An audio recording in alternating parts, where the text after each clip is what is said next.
how many good surf spots people have found in a lot of places. I'd been looking, figuring, well, there's no surf there. Next thing you know, there's some great surf, so you got to be there on the right day, right time of the year, et cetera, et cetera. To find it, be patient. It's nature's schedule, not yours. Surf forecaster Sean Collins knows this. He's had his eye in one place for a decade.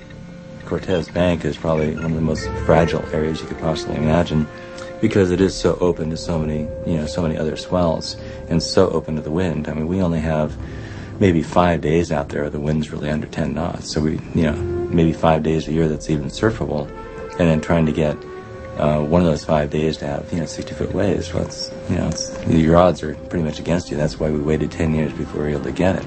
A once-in-a-lifetime deal, because I've been out there in boats quite a few times, and I've never seen it even.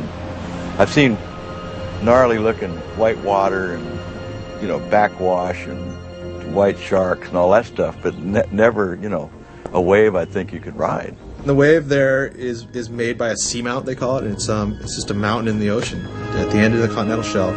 So you've got open ocean swells, and it's just 5,000 feet. It just goes straight down. We met them down in San Diego at about 5 p.m. We loaded up the boat, got everything on there. It was like, God, hope somebody doesn't get hurt, hope somebody doesn't die. And we met the captain, and the captain's kind of a funny guy. He's a young guy. He's like 22. He skated up, and I thought he was some deckhand. He's like, "Hey, what's up, man?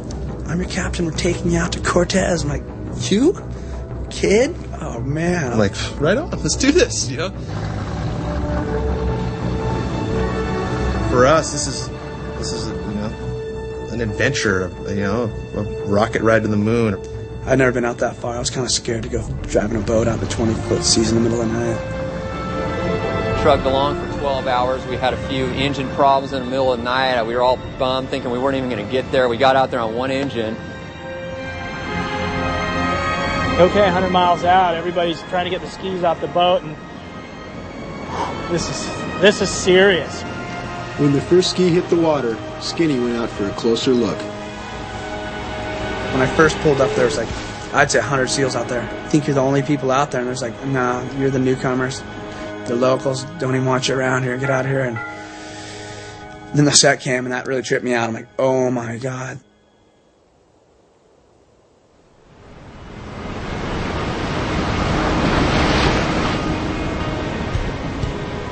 So we knew then, we had some perspective that it was pretty darn big.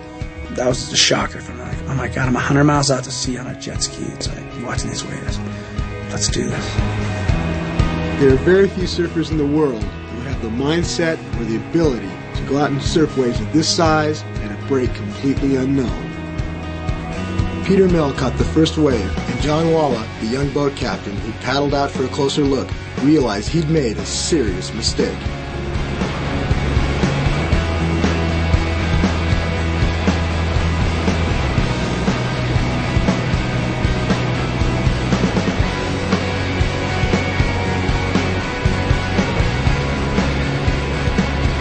Have to make it. You really have to make it. You don't want to fall. The young captain survived and made it back to the boat, which was lucky for everybody. After all, who'd drive us home? Perfect day stands over me like a mountain in the sea, falling like an avalanche. You're riding a mountain in the middle of the ocean, and there's nothing in front of you. And as soon as you stop and you get off your board, you want to get on that ski so fast because it's so much stuff out there. You guarantee there's some big fish out there that'd love to eat you. Cortez is teeming with life. With all the seals, it's a snack stand for white sharks. But when you're this excited, nothing exists except the wave. All around the reef, there's water breaking, and so it just seems like there's shore around, so you don't really realize until you sit down, during a lull or something, and you look at your buddy and you go, we're out 100 miles at the sea, and it's perfect. High-five each other, That's the only time you really realize. It's pretty cool.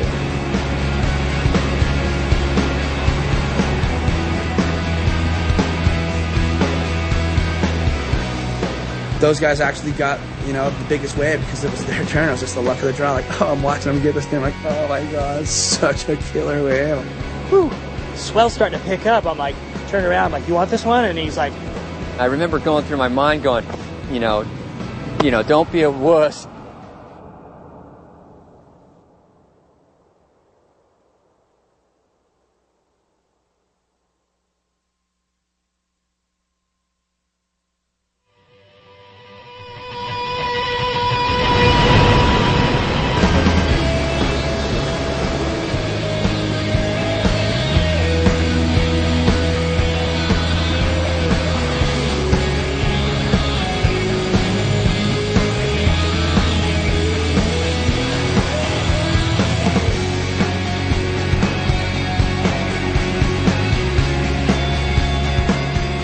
I remember picking him up after he said, I was dropping in forever. I just kept going and kept going and kept going and kept going. He goes, it was the biggest wave I ever had in my life. And he was just, whoo, and I'm like, well, get back on. Here's another one. And just right back out there and wham, put him into another one.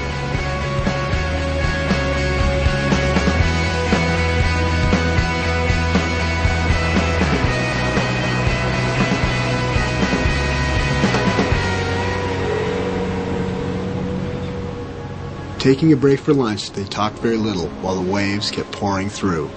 We went out there thinking, okay, half hour, an hour sesh, we'll be able to get in and then a wind will blow and ruin it. No, it just got glassier. And we're looking at each other going, oh my God, was there an oil spill around here? Are you kidding me? And we just ended up surfing all day long, have lunch, go suit up, back out. The wind completely stopped. The ocean and sky merged, and it seemed that the waves knew the game. They'd come to play with giants.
So when we were leaving, it was still glassy. The sun's going down. It's all pink. You're watching the waves stand up, offshore blow off it like a giant stallion running in the middle of the ocean. I'm like, oh my God, was that for real? Still like kicking yourself, pinching yourself. And then that ride home when we were just sitting there with the four of us looking at each other, just glowing, and you don't even have to say anything to each other. You just kind of look at each other and just smile and go, yeah, this is it. This is how good I feel. This is what it's all about.